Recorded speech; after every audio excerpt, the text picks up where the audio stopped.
Somos hijos, hermanos y amigos. Somos amados y llamados por el mismo Padre. Somos discípulos, somos enviados, somos hechos. Hola a todos, bienvenidos. Ya estamos de regreso. Sí, una semana más en la Santipedia. Yo soy Bere. Yo soy Andy. Y esto es la Santipedia. Otra vez no nos salió, ¿verdad? Pero bueno, vamos para- ahí poco a poco, ¿no? Es para no perder la costumbre. Es para que se vea diferente cada vez. Cada vez. Pero bueno, ya estamos de regreso y estamos muy contentas porque hoy también hay un santo muy choncho, diría Andy. Muy choncho. Muy alegre. Ajá. Antes ya vimos otro alegre. Bueno, no sé si ya haya salido. A ese no ha salido. No ha salido ese Pero episodio, después pero- van a ver otro muy alegre. Ajá, otro también alegre, que yo no lo conocía, le estaba platicando a Andy. No había escuchado yo mucho del santo del que vamos a hablar hoy, pero ya conociéndolo un poquito, sí me quedo admirada porque hace muchas cosas y hasta la fecha hacemos muchas de las que él dejó, ¿verdad? Ujú. Sí, de sus aportaciones. Ujú. Pero sí, nos encanta este santo que veo, bueno, a mí en lo personal me encanta. Y pues que venga, hay que darle la bienvenida. ¿Qué hago? No. Él, para empezar con los datitos interesantes, él fundó una congregación que es la Congregación del Oratorio en 1575. Y fíjate que él se conoce como el apóstol de Roma. Sí, y ahorita vamos a ver por qué, porque yo lo escribía y decía, ¿por qué? Y ya que me puse a investigar dije, ¡wow! Sí, tiene su detrás, ¿no? Ajá. Él enfatizaba la importancia de la alegría en la vida espiritual, que muchas veces no se habla de eso, o sea, la vida espiritual es como, ay, algo serio, algo como que, ¿qué se puede decir? Pues como que más como la misterioso hasta serenidad, cierto todo. punto. Ajá, como, y no, él habla sobre la alegría en la vida espiritual. Sí, al final de cuentas, por eso es que le llaman el santo de la alegría. Y es muy famoso por su sentido de humor y su naturaleza accesible al final de cuentas, ¿no? Ujú. Él también atendía a los pobres y a los enfermos, que era como que su Carisma. carisma, lo que él hacía y lo que también lo llevó a algunas situaciones que ahorita vamos a platicar. Y hoy estamos hablando de San Felipe Neri. Sí, que de hecho veíamos la imagen y no sé si la alcanzan a percibir ahí. Si no, Pero pues sale búsquenla en muy Google. serio acá. Ajá, sale así. Pero no. Nada que ver, nada Vean la que ver. película, Así decía que, Andy, vean la sí, película. hay una película buenísima de él. Yo me la ponían de chiquita y yo lloraba así de que... y me acuerdo mucho de él por esa película al final. Vean películas, pónganles películas de santos a sus hijos. Pero justo él, o sea, hasta el actor, o sea, era de que... te hacía sentir así a San Felipe Neri y su alegría y todo. Entonces me encanta. Muy bien. Pues al final, bueno, su nombre completo es Felipe Romolo Neri. Él nació en Florencia, en Italia, el 21 de julio de 1515. Ujú. Su padre era Francesco Neri, que era un notario, y su madre Lucrecia Soldi, que falleció cuando Felipe aún era muy joven. Él tuvo 2 hermanos y a pesar de tener un origen de la nobleza, él era noble, pues decidió convertir su vida en una vida de pobreza, de humildad, de servicio. Sí, al final de cuentas, él renuncia a esta parte. Tenía una inclinación hacia la vida espiritual y al estudio. Y justo para vivir con un pariente que se llamaba San Germano, a él mismo ahí estudiaba y trabajaba en el comercio. Pero él siente este llamado al final de Dios y dice... hasta aquí. O sea, el Señor me está llamando. Y fue, pues, llamado como religioso, que lo llevó, pues, ahora sí que a renunciar a todos los planes que él, a final de cuentas, pues, tenía a futuro, ¿no? Y se traslada a Roma, en donde vive ahora sí que una vida de pobreza, de dedicación a los pobres, en servicio, pues, al prójimo, ¿no? A los demás, al final de cuentas. Sí, de hecho él empieza a trabajar con un primo de su papá en un negocio que él tenía y cuentan que era tan bueno en el negocio que cuando el primo de su papá fallece le da toda su herencia. Pero entonces él, al recibir este llamado que nos comenta Andy, renuncia a eso totalmente y se dedica a ayudar a los demás, al servicio. Ahora sí que todo esto. Él comienza, como dice Andy, en Roma, en un oratorio que se llamaba Del Divino Amor, que era una fraternidad dedicada a la caridad y al servicio a los demás y a la renovación espiritual, sobre todo, que fue algo que él lo movió profundamente. Creo que él fue tocado primero en lo espiritual, como que Sí. en lo interior, en la vida interior, y ya después que como que fortaleció eso, pudo dar a los demás lo que dio, ¿verdad? Sí, al final de cuentas, justo en este oratorio en donde va, él empieza como esa espinita, yo creo, a Dios llamarle, en también hacer la suya, ¿no? Y es ahí donde funda la Congregación del Oratorio en 1575. Y bueno, fue aprobada por el Papa Gregorio XIII, perdón. Y algo que tenía aquí era como el enfoque comunitario, esa flexibilidad al final de cuentas, tenía una ausencia en votos formales en sí. Era como tipo laicos consagrados, algo así.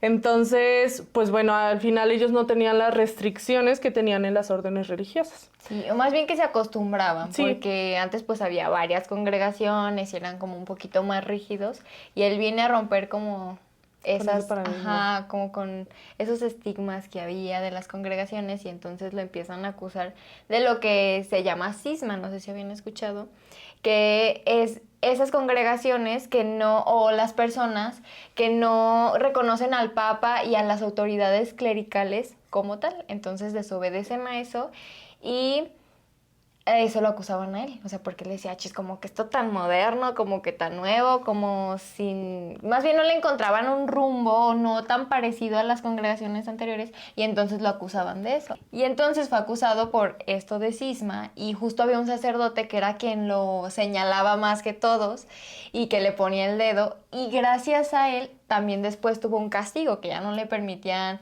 celebrar la Eucaristía y muchas cosas, y entonces la gente empezaba a hablar mal del sacerdote que acusaba a San Felipe, y entonces San Felipe les decía, no hablen mal de él, porque después de todo, pase como pasen las cosas, yo debo obediencia, ¿verdad? Y entonces él obedecía. Pero fue tan así, que hay una historia muy padre, Andy, que tú me contabas. Sí, al final, él pues no se escapó de esas miradas que traían y que los santos al final son perseguidos. Y le ponen como esta trampa con uno de los niños que él cuidaba y tenía, de los huérfanos.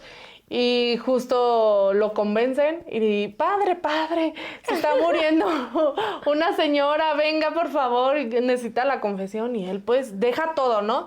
Vamos, primero, ahora sí que vamos a la confesión para que pues pueda morir en paz.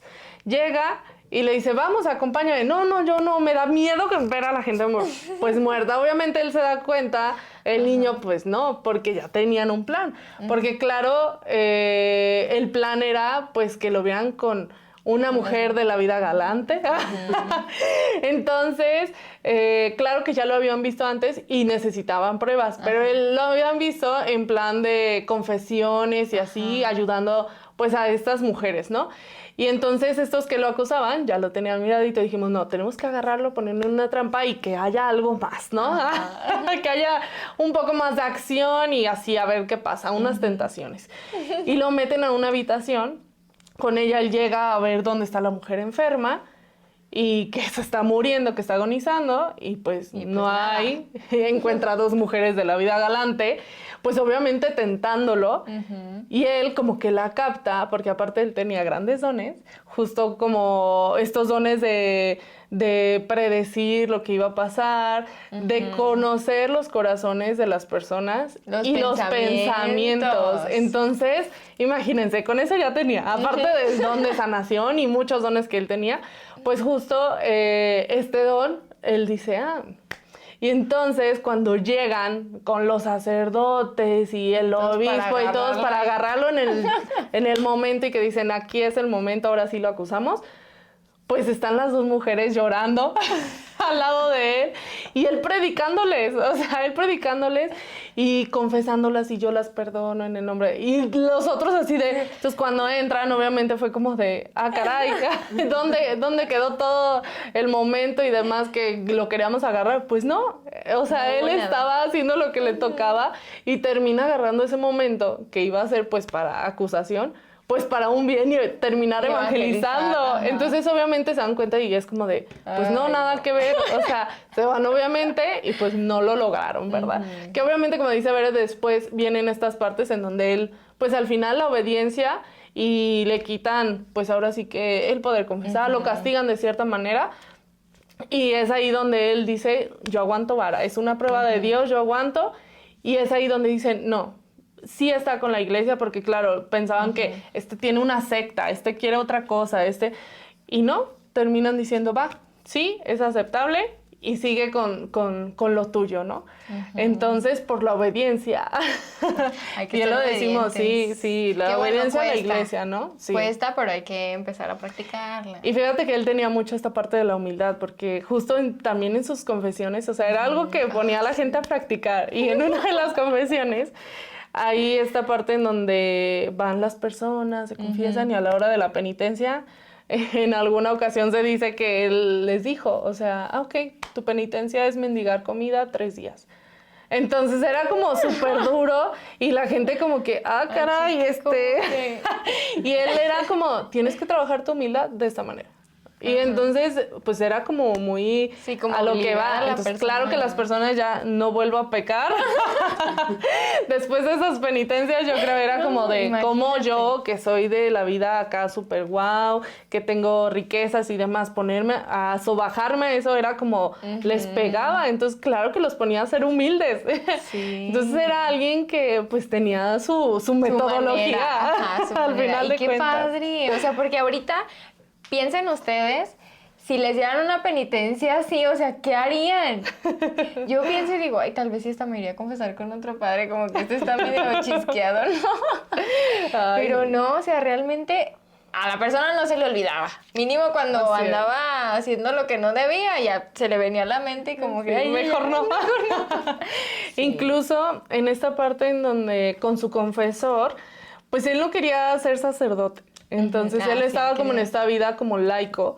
Y él no quería, y su sacerdote, o sea, su confesor decía, no, es que, o sea, haces demasiado, claro, imagínate si tienes ahora el don del sacerdocio, o sea, esta vida, pues todo lo que va a hacer Dios a través de ti. Entonces, él a sus 36 años es cuando pues se ordena sacerdote. Y bueno, a raíz de ahí pues se vienen muchas cosas, ya decíamos, él tenía esta parte con los niños de llamar la atención a través de la música. Sí. Entonces los ponía a cantar y a hacer y no sé qué. Y justo para cuando se iban a presentar con el Papa y que pues ahora sí que les concediera la cofraternidad, una de las maneras fue llevando a los niños a cantar. Y eran niños pobres, ricos, de todo. O sea, él no había diferencia. No había él era, distinción. dignidad de la persona y todos. Claro, no faltaba el niño rico, que su papá era el príncipe, el rey, el no sé qué. Y pues era igual que los otros. Entonces, los niños eran niños. Y obviamente ellos no veían esas... Las diferencias. No, entonces ellos querían estar juntos y los papás eran como, no, ¿cómo te vas a juntar con ellos? No, no sé qué. Ahí está, que los lleva con el Papa y se les olvida la canción que iban a cantar ahí enfrente de él. Y él les había enseñado una cancioncita de Paraíso. Ahorita lo estaba cantando Andrea. Entonces esa cancioncita se le viene a uno de los niños y como se les olvida la otra, pues todos empiezan Paraíso y todos emocionados y felices cantando, ¿no? Vean la película. Sí, hay que verla. Yo tampoco la he visto. Está buenísima. Y justo el Papa pasó un momento tan agradable que dice, gracias. O sea, Está bien. con esto estás evangelizando y al final es como me trajeron esa alegría, que era lo que a él le caracterizaba. Y un momento de alegría nos trajeron, felicidades, tienes todo, ¿no? Él, antes de eso, justo quería ser irse a misiones. misionero. Exacto. Porque él había conocido a San Ignacio de Loyola y había conocido su labor de la Compañía de Jesús, que justo son misioneros, y él había dicho, yo quiero hacer eso. Y él quería irse a una tierra de misiones, pero no había podido. Y en este momento en que el Papa ya dice, sí está haciendo algo bien, pues puedes irte a la India, ¿verdad? Ajá, A la con los India. jesuitas. Adelante, haz lo que quieras. Obviamente él ya estaba encariñado con los niños, con todo lo que Dios le iba mostrando en su congregación. Y es ahí cuando dice, no, yo aquí tengo a mis indios, ¿no? Entonces se me queda, o sea, aquí está mi gente. Y al final de cuentas se queda ahí, pues todos emocionados, ¿no? Él empieza como en esta vida, pues al final de... pues sí, que Dios va marcando esas pautas en su congregación. Igual, o sea, era tanto el amor que él tenía a Cristo que dicen que su corazón ardía. Sí. O sea, él se tenía que abrir esta parte así como del cuello, desabrochársela, porque él sentía que ardía, o sea, su corazón. Y físicamente la gente veía, o sea, podía ver su palpitar y escuchar los latidos. O sea, imagínate a ese grado, ¿no? Es que está bien impresionante, o sea, tú no te imaginas a una persona que se le esté saliendo el corazón. No, imagínate. Sin embargo, sí pasaba. Y esas obras, o más bien, las personas que lograban percibir eso, cómo cambiaba su corazón también, cómo Dios se manifestaba de esa manera para convertir a las personas. Sí, al final era como también él contagiaba esa alegría, ¿no? Él contagiaba esa felicidad, su carisma, el hacer algo por los pobres. Y yo creo que era ese latido de Jesús que lo unía al suyo. Y ese fuego del Espíritu Santo que lo hacía arder. Sí, imagínate qué padre. Qué hermoso. Ay, no. Qué bueno, pues él también tuvo complicaciones de salud. Una vez estaba muy convaleciente, ya decían así de, no, ya se nos va a petatear, ya a ver qué pasa.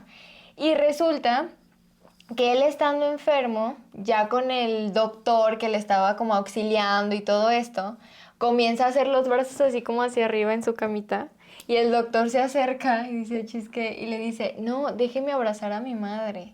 Y él estaba viendo a la Virgen María que lo estaba abrazando y que le iba a dar como esa curación que él necesitaba y todos así, está loco, no sé qué está haciendo, pero él, pues nombraba a la Virgen María. Y él en vez de quejarse, él pedía que aumentara las dolencias, pero que también Dios aumentara la paciencia para poder pasar por esa enfermedad. Y después de que abraza a la Virgen, pues él queda sanito, ¿verdad? Incluso ahí, en ese momento, como que obviamente los que estaban a su alrededor veían su santidad. Y entonces él era una vergüenza, o sea, era tan humilde que le daba vergüenza y terminaba tapándose, o sea, con la cobija porque lo vieron que estaba abrazando a la Virgen, pero nadie veía a la Virgen, ¿verdad? Más que él. Entonces él estaba como abrazando al doctor, entonces todos eran como de que él estaba... Todos así de, se está haciendo que está la viendo Virgen a la le Virgen. habla. Ajá, o sea, ¿cómo? Entonces, claro que fue algo como wow. Incluso, ya lo mencionabas en sus enfermedades, él en muchas ocasiones le pedía también a Dios, o sea, esta parte de su enfermedad, decir, ay Señor, pero como que la vida se va muy pronto, tengo que hacer cosas, ayúdame, o sea, ayúdame mejor, por favor, si me sanas y me bajas esta temperatura en este momento, te prometo que voy y hago esta obra de caridad. Pues tal que se la bajaba a Diosito, lo sanaba y se iba. Y vámonos, y a seguirle, ¿no? Entonces dices, qué bonito, o sea, activo. Cada minuto valía para él, o sea. Sí, y una prueba más de que él llevaba de la mano su vida espiritual de su vida comunitaria con los demás, del compartir, y que ahí estaba, o sea, todo el tiempo Dios presente, tanto en los niños, en los enfermos, en los mismos sacerdotes que lo acusaban, como la manera de compartir la fe, ahí estaba presente Dios. Sí, yo veo como esta parte en donde creo que es como un wow, la manera en cómo él interpretaba, pues al final, las obras, todo era como de cada minuto cuenta allá en el cielo, o sea, todo lo que yo haga aquí en la tierra me va a contar para allá, entonces no puedo perder el tiempo, o sea, y ser la alegría, y ser el amor, y ser esa fraternidad, y todos somos uno, o sea, era como algo muy especial. Y justo hay una historia, ¿no?, de el día que va a morir, en donde el doctor lo visita, ¿no?, y le dice como, wow, o sea, te veo resplandeciente como nunca, creo que es el día más feliz de tu vida. Y él dice, sí, o sea, es el día más feliz. Él ya presentía, pues con estos dones de sanación, de predecir, de saber los pensamientos del otro y demás, él ya predecía esta parte de, pues sí, que ya era su momento y justo es en Corpus, ¿no? Ese día, sí, de hecho era día de Corpus cuando él fallece, que fue el 26 de mayo de 1595. Él tenía 79 años. Y muere en Roma. Entonces, pues sí, o sea, ya tenía olor a santidad, ya todo el mundo, ahora sí como dicen, ¿cómo era? Piedad popular, o como que ya le rezaban y le pedían muchos milagros. Sí, casi que en vida eran sus milagros prácticamente. aunque él pues todavía no moría. Pero sí, muere el 26 de mayo, que es el día de que se le celebra, y ya había ganado una reputación increíble, o sea, ya todo el mundo lo festejaba como si fuera un santo en vida. Incluso a la hora de su muerte ya él va y se va a su cuarto, en la habitación, todo, porque se empezó a sentir mal, ¿no? Él se empieza a sentir mal y le pide a uno de los suyos que cante con él la canción de Paraíso y él duerme, o sea, queda como dormido con una sonrisa enorme y muere en ese momento. Y una de las niñas que pues estaban ahí se asoma, muy curiosa, y ya va el otro a anunciar que muere, pues ahora sí que San Felipe Neri, y todos pues llorando, ¿no? La niña se queda contemplándolo y ve la sonrisa y todo, y yo me imagino que Dios le permite ver que él está en el paraíso, porque la niña literal, o sea, sus palabras fueron, Felipe vive, está en el paraíso, y empieza a cantar paraíso, y por todos lados, ¿no? Entonces todos los niños comienzan a cantar, toda la gente está feliz, porque la niña literal dice, Felipe está en el paraíso, está vivo. Entonces imagínense presenciar eso, que él pues estaba literal ya del otro lado, pero la niña logra ver que estaba en el paraíso, o sea, ella no vio tristeza, ella vio que estaba vivo en el paraíso. Entonces, claro, toda la gente gritando, Felipe está vivo, está en el paraíso. Hasta se me pone la piel chinita. Les digo que yo lloraba en la película viendo. La película. Yo vi un cachito para escuchar la canción que estaba cantando. Y sí, está bonita, se ve bonita. Sí, y justo dicen que después en la autopsia o cuando muere, ven que 2 de sus costillas estaban rotas. Y dicen que es porque daban justo esas costillas más campo al corazón. O sea, ya decíamos que su corazón palpitaba atado, se ensanchaba de Dios, que hasta rompió las costillas, ¿no? Entonces imagínense, yo creo que en ese momento yo no sé si sintió así, literal, tanto la presencia de Dios que muere con la sonrisa y siente totalmente el paraíso a donde queremos ir. ¡Qué bonito! Yo le emociono mil. Es que de verdad era lo que yo le decía, yo no había profundizado en él, había escuchado tal vez su nombre, pero ya al leerlo, de hecho yo pensaba que solamente el santo alegre era San Juan Bosco, y no, ya me doy cuenta que hay otros santos y que cada uno tiene su manera de ser para llegar a las personas que tienen que llegar. Ay, sí, está hermoso, yo lo amo. Bueno, pues al final San Felipe Neri se encuentran todas sus reliquias en Roma, en la iglesia madre de la Congregación del Oratorio, pues de él, que él había fundado al final de cuentas, y está ahí mismo enterrado, ¿no? Igual hay, pues ahora sí que otras reliquias en otras partes, pero efectivamente ahí está pues su cuerpo. Él fue canonizado el 12 de marzo de 1622 por el Papa Gregorio XV.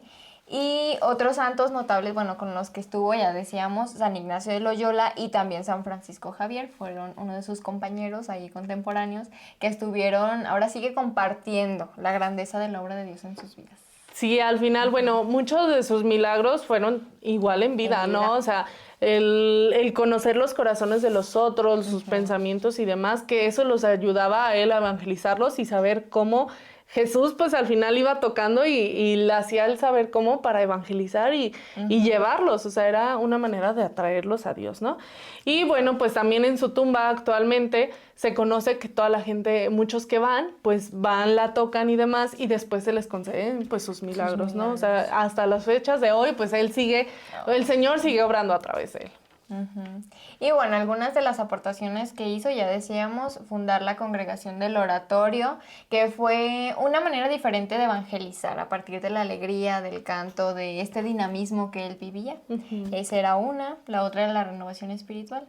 Sí, en la renovación espiritual, pues al final la importancia que es la alegría, el gozo, la simplicidad de la vida espiritual, y pues esto atraía al final de cuentas pues a los demás. Yo creo que cuando alguien es alegre, pues atraes a todos, ¿no? O compartes o contagias esa alegría, esa sonrisa y dices, ay, qué padre. O sea, como que ves en el otro, pues sí, esa alegría de Dios, al final es eso. Ves a Dios en el otro y Él lo transmitía. Al igual que como todo esto, pues Él tenía, ya lo decíamos, el don de curación. Hizo muchas curaciones en muchas personas. O sea, pues ahora sí que era manifestación total de Dios en su vida. Sí, y también el trabajo pastoral, que como ya veíamos, pues la pastoral con los enfermos, con los niños, con los adolescentes y sobre todo en la confesión, porque también decían que pasaba mucho tiempo confesando y lograba que mucha gente se convirtiera a partir de eso. Y bueno, como influencia cultural, al final pues también promovía, ya decíamos, la música, era, pues las artes era la manera en cómo él atraía y evangelizaba. Entonces, pues sí. Y otra cosa que se nos hacía bien interesante era que él había iniciado con esta, ¿qué se puede decir? Costumbre de la visita a los 7 templos, que él lo hacía porque eran tiempos de feria y entonces la gente como que se acercaba mucho a los vicios, a todo libertinaje esto. Y demás. Y él hace esto para distraerlos de esas distracciones. Su manera de evangelizar no era diciendo, no vayan y no. Sí, no, al contrario, vamos a hacer la visita a los 7 templos, ¿no? Entonces, que eran 7 templos que eran importantes en Roma, 2 de las principales catedrales y otros templos importantes. Y él lo hacía meditando, dice que duraba 2 días el recorrido, y entonces en cada templo iba meditando un vicio. Pero al momento de ir meditando el vicio también iba viendo la virtud, porque como saben son 7 virtudes y 7 vicios, y entonces como que ahí los conjuntaba, decía, a ver, este vicio habla de esto, pero podemos hacer esto para pues alejarnos de ese vicio. Y tanto es así, tan trascendente es hasta el día de hoy, la Iglesia Católica concede una indulgencia plenaria. Así es, para que vayamos y los hagamos. Sí. Hay un pretexto para ir a Roma. Sí. Y pues bueno, al final, él es ahora sí que patrón de los humoristas, de los jóvenes y los misioneros, ¿verdad? Sí. Entonces, pues bueno, ahora sí que agárrenlo, los que sean misioneros, todos los jóvenes, tomémoslo, y también los humoristas, todos los que ahí hacen chistes y demás. Ok, y bueno, rescatamos para finalizar 2 frases muy bonitas. Bueno, una dice, la alegría fortalece el corazón y nos hace perseverar en el bien. Esa es una. Y la otra, que ya mencionaba Andy, es prefiero el paraíso. Entonces yo creo que fue una motivación muy grande para alejarse de las distracciones, de estos vicios que ofrecía el mundo. Y miren hasta dónde llegó San Felipe. Sí, yo creo que nos debemos llevar a esa tarea de cada que tengamos una tentación, prefiero el paraíso. Ajá. O sea, y eso pues hacernos alejar, ¿no? Aparte de que él también era siempre decir el nombre de Jesús y eso le calmaba, siempre decía que le calmaba el corazón cuando mencionaba, o sea, lo sentía de una manera tan sensible en su corazón que le calmaba todo. Entonces, pues ya sabemos, hay que preferir el paraíso. La Santipedia. Y escuchar la Santipedia también. Pues ya saben, es un poquito de vayan a ver la película, vayan a investigar. Hay muchísimas películas de santos, o sea, tenemos mucho material en donde podemos escarbar. Véanla, de verdad la van a amar. Y pues bueno, al final de cuentas es una embarradita, ¿verdad, Bere? Sí, si saben algo más, pónganlo en los comentarios, ahí nosotros chismoseamos, nos reímos, compartimos un poquito. Recuerden seguirnos en nuestras redes sociales, suscribirse, darle like, compartir. Mándenlos sus grupos de WhatsApp. Y así. Compartan. Sí. Y pues estamos muy contentas y tristes porque ya nos vamos a... Ay, no, hay que terminar contentas. San Felipe Neri sí, nos trajo aquí la alegría. Entonces, ay, pues qué bonito. Y pues ojalá siempre vayamos con esa alegría, pues ahora sí que a contagiarla a los demás, que sea nuestra manera de evangelizar, ¿verdad? La alegría. Ay, qué bonito. Pues nos vamos contentas. Cuídense mucho. Esto fue la Santipedia. Bye. Esta es una producción de Somos Hechos. Nuestra familia espera que este contenido sea de bendición para tu vida. Síguenos en nuestras redes sociales y comparte.